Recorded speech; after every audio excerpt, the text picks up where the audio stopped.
என் பெயர் சாரவணன். நான் 4ஆம் வகுப்பு படிக்கின்றேன். நான் இப்பொழுது 63 நாயன்மார்களில் ஒருவரான எரிபத்திர நாயனாரின் வாழ்க்கை வரலாறைத்தான் கூறப்போகிறேன். சோழ நாட்டில் கரூர் என்ற ஊரில் எரிபத்திர நாயனார் என்ற ஒருவர் வாழ்ந்து வந்தார். இவர் கையில் பரசு எனும் ஆயுதத்தை எப்பொழுதும் வைத்துக் கொண்டிருப்பார். சிவனடியார்களுக்கு எந்த ஒரு துன்பம் நேர்ந்தாலும் இவர் கையில் வைத்திருக்கும் பரசு எனும் ஆயுதத்தால் அவர்களை தண்டித்து விடுவார். இதே ஊரில் சிவகாமி ஆண்டார் என்ற ஒரு சிவனடியார், அவர் ஒரு முதியவர். சிவகாமி ஆண்டார் என்ற ஒரு சிவனடியார் நந்தவனத்தில் பூக்களை பறித்துக் கொண்டு பசுபதீஸ்வரர் கோவிலுக்கு பூக்களை கொண்டு சென்றிருந்தார். இந்த நாட்டை ஆண்டு கொண்டிருந்தும் புகழ்ச்சோழ மன்னன் என்ற மன்னன் அவரது பட்டவர்தனம் எனும் யானை குளத்தில் குளிப்பாட்டி அலங்கரித்துக் கொண்டு கோவில் வீதியில் நடந்து கொண்டு வந்திருந்தது. எதிரில் வந்திருந்த சிவகாமி ஆண்டார் கையில வைத்திருக்கும் பூக்கூடையை தட்டி விட்டு விடுகிறது. அவரையும் கீழே தள்ளி விடுகிறது.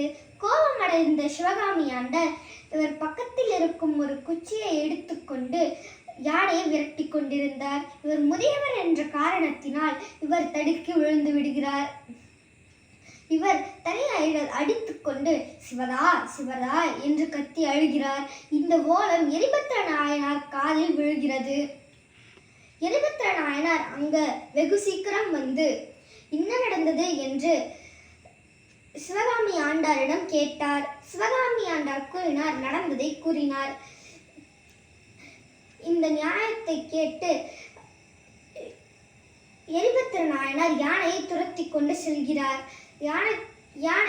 யானையின் தும்பிக்கையை 2ஆக வெட்டி விடுகிறார். இதை காக்க தவறின 3 பக்கமும் இருந்த பாகன்களையும் மேலே அமர்ந்திருந்த 2 பாகன்களையும் மொத்தமாக 5 பாகன்களையும் கொன்று வீழ்த்தி விடுகிறார்.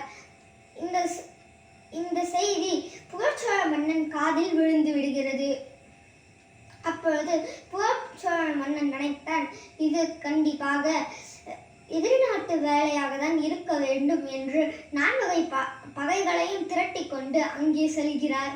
அங்கே பார்த்தால் இவர் வெறும் ஒரு சிவனடியாக மன்னனாக இருந்தால் இவருடைய பட்டவர்தனம் என்ற யானை கொன்றத காரணத்தினால்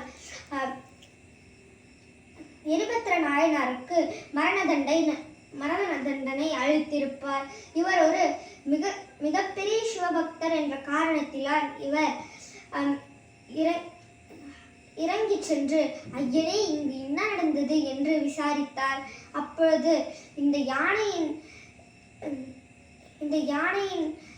மன்னான் நானும் என்னையும் நீங்கள் இந்த காரணத்தினால் கொல்ல வேண்டும் என்று, ஆனால் உங்களுடைய பரசு எனும் ஆயுதத்தால் இல்லாமல் என்னுடைய உடைவாளால் என்னை கொல்ல வேண்டும் என்று கேட்டார்.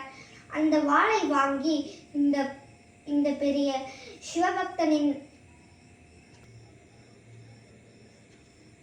வாளை வாங்கிய எரிபத்திர நாயனார் தன்னைத்தானே கொல்ல முயன்றார். அந்த நேரத்தில் புகழ்ச்சோழ மன்னன் அவர் வாளை பிடித்தார். அந்த நேரத்தில் வானத்திலிருந்து ஒரு அசோரி கேட்டது. எங்களுடைய சிவபக்தர்களின் பெருமையை உலகிற்கு உணர்த்ததான் தாம் இவ்வாறு செய்தோம் என்று வானத்திலிருந்து ஒரு அசோரி கேட்டது. யானையும் எழுந்தது. யானை பாகல்களும் எழுந்தன. அந்த பூக்கூடை நிரம்பியது. முடிந்தது. இதே